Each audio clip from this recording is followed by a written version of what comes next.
The nurse's station is empty. I slip past the counter and pull up the medication log for room 304. My husband's patient. My husband's signature is there, approving a dosage I know will stop her heart by morning. I put the log in my bag and pick up the phone. I dial the state medical board and ask for the investigator who handles quiet removals. The linoleum of Mercy Hospital's third floor gleamed under the fluorescent lights, reflecting the tired shuffle of nurses in soft-soled shoes.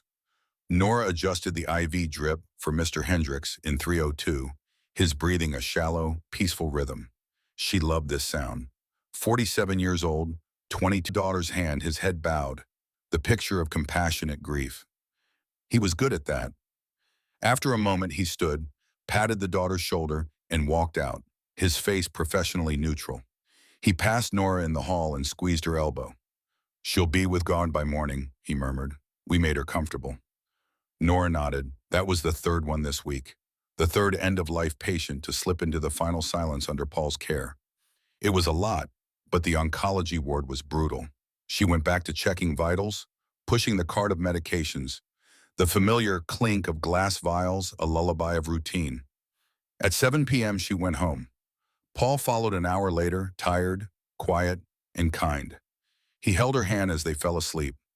Just before she drifted off, Nora thought about Eileen Marsh's daughter and the raw gratitude in her eyes when Paul had spoken to her. He was a good man. The hospital was lucky to have him. The thought was a warm blanket. At 3 a.m., Nora woke with a start. Paul was still asleep. She couldn't shake a strange image from her dream. Eileen Marsh's medication log, the times, the dosages. In her dream, they didn't match the standard protocol for palliative sedation. It was stupid. She was exhausted. She got up for water, and as she passed the home office, she saw Paul's briefcase, left open on the chair. A single manila folder was visible, labeled Marsh Eileen. Nora stood in the dark hallway, the refrigerator humming in the kitchen. It was private. It was his work. She walked back to the bedroom, then stopped. The dream was too vivid. She went back, pulled the folder out, and opened it under the dim light of the microwave clock. Inside was a copy of the will Eileen Marsh had signed 6 weeks ago, leaving a substantial portion of her estate to the Ashford Palliative Care Foundation, a foundation Nora had never heard of. She stared at the name, her name, his name, a foundation. She put the folder back exactly as it was and went to bed. She did not sleep. The warm blanket was gone. Nora woke before Paul. She made coffee, scrambled eggs, moved through the kitchen in a robotic trance. The foundation. It could be legitimate. A nonprofit for research, for better end-of-life care. He just hadn't mentioned it yet. A surprise. A good surprise. Paul came down, kissed her cheek, and ate his eggs with the same quiet appreciation he always showed. "Rough night?" he asked, noticing her silence. "Just tired," she said. "Dreams." He nodded, accepting this, and left for his early rounds. The moment the door closed, Nora was moving. She logged onto the state corporation database, the Ashford Palliative Care Foundation. Incorporated 4 months ago. Sole director, Paul Ashford. No further filings, no charity registration. It was a shell, a lockbox. She spent the morning on shift in a daze, checking IVs, soothing families, all while her mind raced. Eileen Marsh was not her patient, but the timing, the will, the foundation. At lunch, she found herself outside the medical records department. Her access code still worked.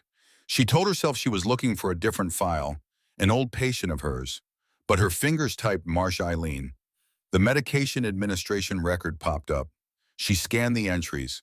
Paul had ordered a doubling of the morphine sulfate every 12 hours for the past 3 days. It was aggressive, unusually aggressive. It was the kind of dosage that didn't just manage pain. It suppressed respiration until breathing stopped. It was technically within a doctor's discretion for terminal agitation, but combined with the will. Her heart hammered against her ribs. She heard footsteps and quickly closed the file, pretending to organize papers. Carol, an older nurse with sharp eyes, passed by. "You okay, Nora? You look pale." "Fine," Nora said, her voice too bright. "Just a long week." She walked away, her legs unsteady. That afternoon, she went back to the online records. She looked up the 3 previous patients Paul had lost that week. All had been in his care for less than a month. All had been admitted with terminal diagnoses but stable prognoses. All had died within 48 hours of Paul increasing their morphine to the maximum limit. She checked public death notices against probate court records. 2 of them had recently updated their wills. The beneficiaries were different, but the lawyer listed for both updates was the same man, a sole practitioner named Harrison Gray, with an office across from the hospital. Nora wrote the name on a scrap of paper and put it in her pocket. She felt a flash of wild, irrational hope. It was a coincidence.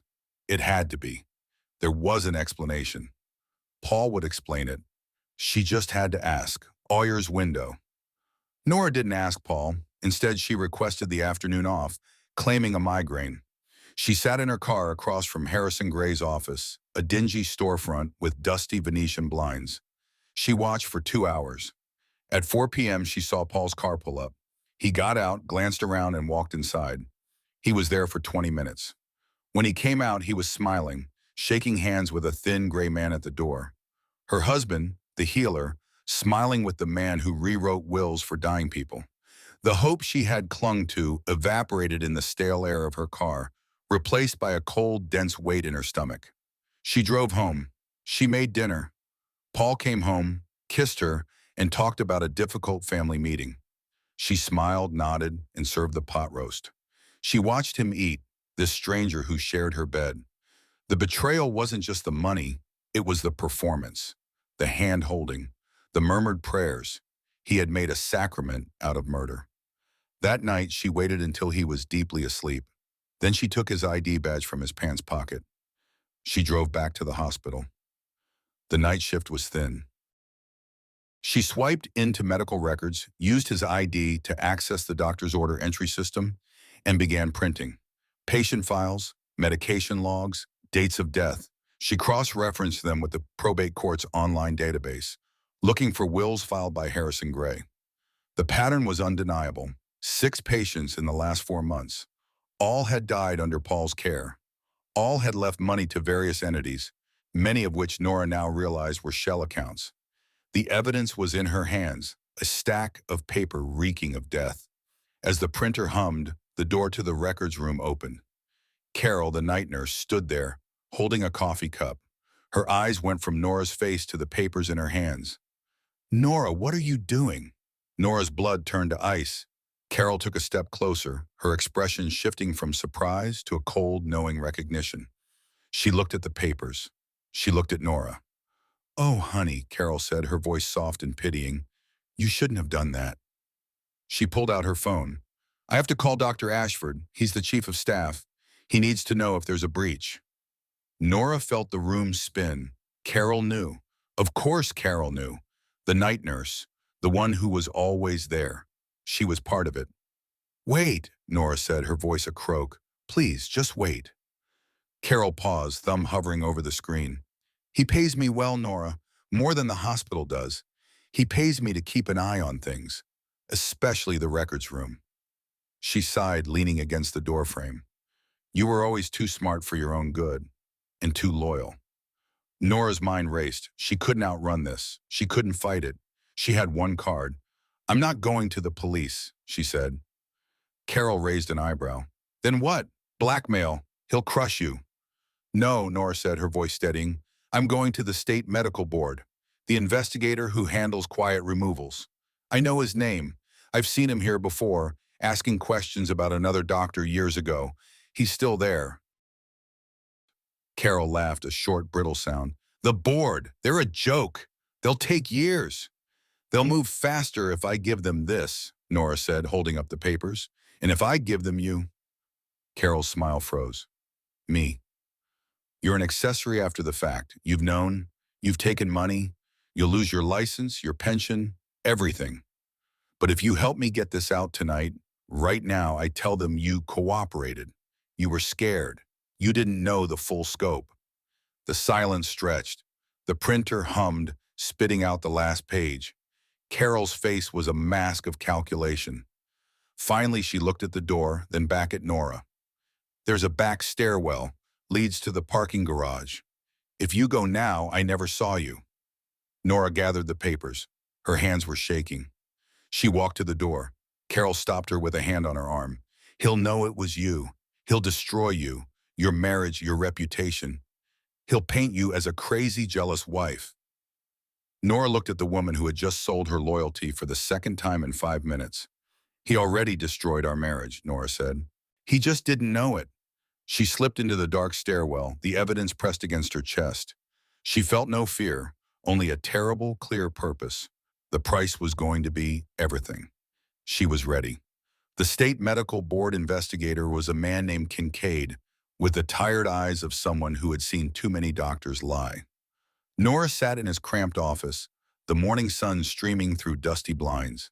She laid out the files, the medication logs, the death certificates, the wills, the name Harrison Gray. She explained the pattern, the dosages, the timing. Kincaid listened without interrupting. When she finished, he leaned back. "This is good," he said. "This is very good, but it's not enough for a criminal court. It's enough to suspend his license immediately, pending a hearing.